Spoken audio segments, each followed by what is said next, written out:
Hey Pokemon Masters, Bidkeepertoby here. What if there was a brand new Pokemon game coming out this year on the Nintendo Switch?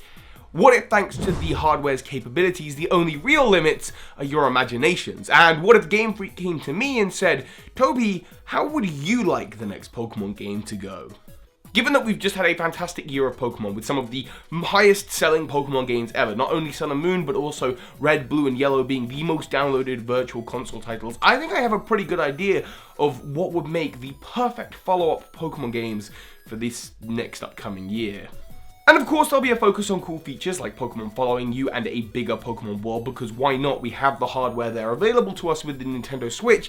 But what I want to focus on in this video is the story, the plot, how it's going to go and what region you're going to explore. Which of course is going to be Kanto. And before you sigh and shrug and say, oh my goodness, Kanto's had so many iterations, please just hear me out a moment. Because really, the latest iteration of Kanto was the 4th generation, which is the generation that's currently being considered for remakes. At this point, there's discussions as to whether it will be Diamond and Pearl, or Gold and Silver, or, you know, Kanto. And given the setup of Pokemon Sun and Moon, I think Kanto will make the perfect sequel games. So with all that in mind, let's get on with it. Pokemon codename titled Stars, Eclipse, or as I like to call them, Solar Red and Lunar Blue.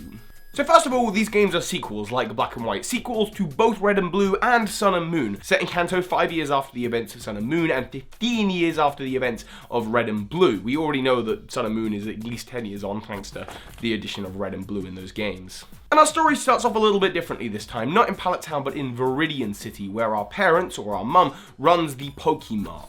One day she asks for your help around the Pokemart when she gets a phone call from the Pokemon Laboratory in Kanto. The professor is asking if his special delivery has arrived, and of course because she's busy with work, she's going to ask you to do her a favour and take the delivery to the Pokelab. That's where you're going to meet Professor Oak, and of course the routes now all look a little bit different at least. Not only has it been 15 years since we last stepped foot in Kanto, but also it's been beautifully recreated on the engine of Sun and Moon, so grass is in different positions, and ledges are in different places, and trainers are in different places. Of course, you're not able to enter the grass until you've at least got to Pallet Town. And when you come across Pallet Town, things have changed. There are still only 3 buildings, the lab and 2 houses, but one of the houses has statues around it. It's been glorified, immortalized. It is of course the house of the famous champion of Kanto from 15 years ago that you've heard an awful lot about. But you're not heading there right now, you're not interested in that. Where you're going is to the Pokemon Lab. There you meet Professor Oak, but not this old guy, no, it's his grandson, Blue, the former champion. His grandpa's now retired, he's off enjoying the beautiful sunshine and rays now, and now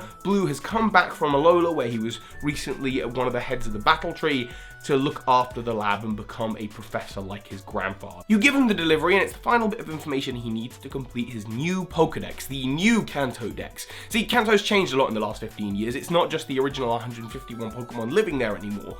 No, there are evolutions of those Pokemon that have returned to the grasslands, as well as maybe a few others from all generations. So the Pokedex is a lot bigger now, more like 200 Pokemon living there. And the professor, of course, is going to ask you a big favor. See, you're the first trainer to walk in on him since he's become a professor, so it'd be really cool for him if you could take his Pokedex and go and complete it. And of course he's going to give you a Pokemon to help out. But as he's telling you this aggressive young kid comes in all like, hey uncle, what's going on? Is your Pokedex complete yet? I want a Pokemon already. I want to go out and adventure the world. Hey, who's this kid? Why are you giving him a Pokedex before me? This is Blue's nephew, the son of Daisy Oak, who still lives in Pallet Town. Uncle, I can't believe you, man, not even looking out for your own family. See, this is why you're so sappy and lost to the other champion. This is why our house doesn't have statues around it and is filled with glory. Man, give me a Pokedex and a Pokemon already. And of course, Blue, now older and wiser and more refined, tells him that he needs to calm down and not let his aggression get the most of it. To which your new rival, which you're totally gonna name whatever you want, probably Buttface, because when you name your rivals, they're more personal to us, they are our rivals,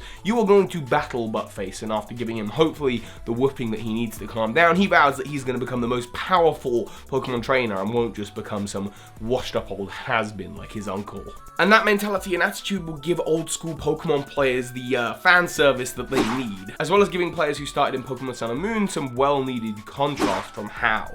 Speaking of Hau, as we all know, and spoiler alerts for Sun and Moon, as we all know, Hau talked about traveling the world, and as you go up and begin your Pokemon gym journey, you enter Viridian City, your hometown. And if Blue's running the lab, then who's running the gym? And of course, it's Hau. He's been here for a few years now, he's a powerful trainer, and he's going to be your first gym battle. And this is what I love about the games being both sequel to Generation 1 and Generation 7. There's enough new and old. There's nostalgia, but then there's also new elements and new characters. And for the players who just began playing with Pokemon Sun and Moon, which is very likely, they're going to get to experience the region that everyone's been going on about and talking about for the last 20 years, the one that started it all, except with this whole new updated spin on it. In many ways, these games are going to be the Star Wars Episode 7, right? The love letter to the old stuff while bringing in enough new lore and new stuff to set up for newer viewers. And that's why, obviously, not all of the gym leaders are going to be the same. In fact, I would hazard a guess that Brock and Misty at this point, if they're not off doing something else, are probably Elite Four members, so their gyms have been replaced with new gym leaders.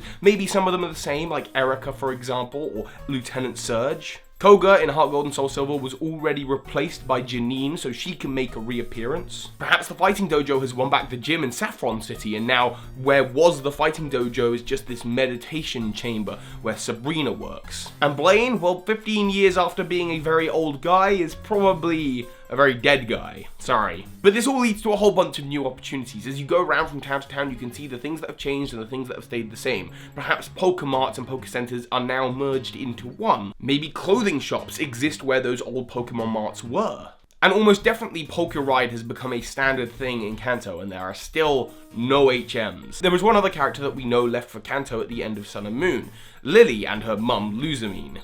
And definitely we're going to be encountering Lily along our adventure because she knows a lot about the evil team in this region, the New Aether Foundation. See, the New Aether Foundation, who have established themselves in Kanto, have dedicated themselves to the research of wormholes, but really it's the capture of Ultra Beasts because they realize how powerful Ultra Beasts are, so they're trying to open up wormholes all across the Kanto region. Of course, you'll first likely meet them in Mount Moon. Perhaps they've set up a new base underneath where the old game corner used to be. And almost definitely they've bought out Selfco and made that their new headquarters. And of course all these old locations are going to remind us of... And by the time we get to Cinnabar Island, which we last saw as a volcanic mess, that island has been completely upgraded and restructured and become the home for the Aether Foundation. The old Pokemon Research Mansion is the new Aether Foundation Research Lab, and this idea of an artificial island is again echoing back to the Aether Foundation in Sun and Moon. Perhaps in the basement of there, they've got a new genetic Pokemon that they've created to fight the Ultra Beast, a Mewtwo, which you're gonna free. And Lily and Luzamine are gonna all the time be telling you about the history of the Aether Foundation and trying to stop them from opening up the wormholes, because they know how bad Ultra Beasts can be. Oh, and did I mention this game is getting a roster of 7 or 8 brand new Ultra Beasts, and those are the ones we're gonna focus on in this game. But one of them will probably be special, just like Ubio-1 was. And the new Aether Foundation leader, whether that's a new character, or Colrus, or Faber, that character is going to successfully open up a whole bunch of wormholes, and one of them in particular is attacking Cerulean City. So the whole region goes on lockdown, and it's up to you to take the Beast Balls into Cerulean Cave, where you're going to get to the end and then eventually battle this Ultra Beast as well as the villainous team leader. Of course you capture the Ultra Beast and beat the team leader, so now you've got your 8 badges and the evil team is defeated. The legends are dealt with. The next step is the Elite Four, who again could be totally recreated. I love the idea that it's Brock and Misty, maybe Koga's still there, Lance could still totally be a part of it. And the champion, well, not Red, he's busy heading up whatever the new battle facility is in Kanto, whether it's Mount Silver turned into Mount Battle, or maybe the old Safari Zone has become the new battle frontier. Either way, he's not the champion. The champion is Lily. In 5 years, she's gone from not wanting to touch Pokemon to a competent Pokemon trainer, so much so that she's been defending her title. And of course, she's been joining you on the whole journey. So it's kind of a nice surprise when she turns around and reveals that she is the champion. Of course, you won't be able to battle her or any of the Elite Four until you've beat your rival, but face a few more times.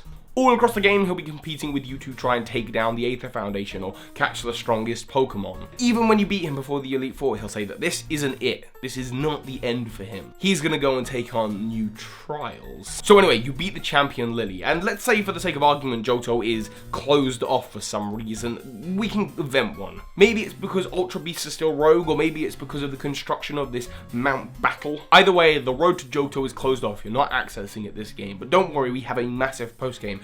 We're not done yet. Because after becoming the champion, Lily requests that you meet her in Vermilion City, where you board the SS Anne, heading towards the Sevi Islands. These were only introduced in Leaf Green and Fire Red, and 15 years on, they could look totally different or expanded. You could have so much fun with these islands, and of course Lily will say that where she came from, in Alola, there were these island trials, and she set them up right here. On each of the 7 islands there is a trial captain. Maybe it's someone we know of old. In fact, Lorelei is said to have lived on one of the 7 islands, so perhaps she's one of the trial captains. This is a chance for more old characters to show up. Bruno, Erica, if she wasn't the gym leader before, they can totally show up as trial captains. And of course, it won't take as long as it did to get around Alola to complete these trials. It will just be a case of going to island, doing a little trial and battling the trial captain. There are no kahunas, just trial captains, and once you've beaten them all, Lily will take you to the final of the 7 islands. Maybe it's one of the special event ones like Naval Rock or Birth Island. Because she'll explain to you, while she's been the champion of Kanto and you were the first person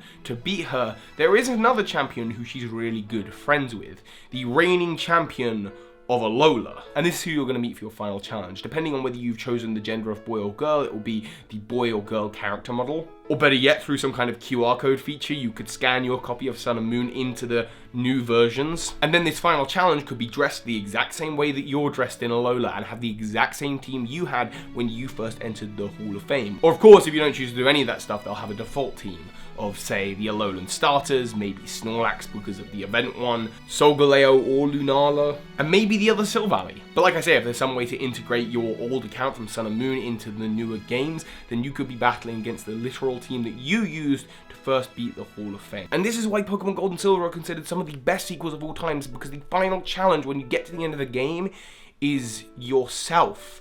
That's who you're battling, that's who you have to face. And for a lot of players playing these games, they'll have already played Sun and Moon. And only once you overcome yourself can you truly consider yourself to be a Pokemon Master.